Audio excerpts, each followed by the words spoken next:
Bilang tugon sa banta ng Typhoon Krising, nagsanib puwersa ang iba't ibang ahensya ng pamahalaan at mga unit ng kapulisan upang isagawa ang rescue operation, evacuation at patuloy na pagbabantay sa kalagayan ng mga residente sa Abra de Ilog.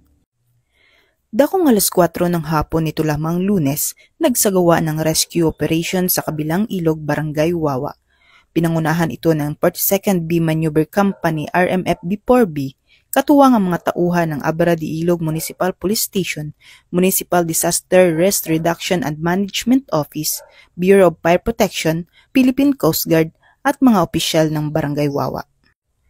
Layunin ng operasyon na mailikas ang mga residenteng apektado ng pagbaha at mapanatili ang kaligtasan ng mga komunidad sa mga lugar na tinutukoy bilang high risk. Kasabay ng paglilikas, isinagawa rin ang monitoring at assessment sa kalagayan ng mga apektadong barangay upang matukoy ang iba pang pangangailangan ng mga mamamayan.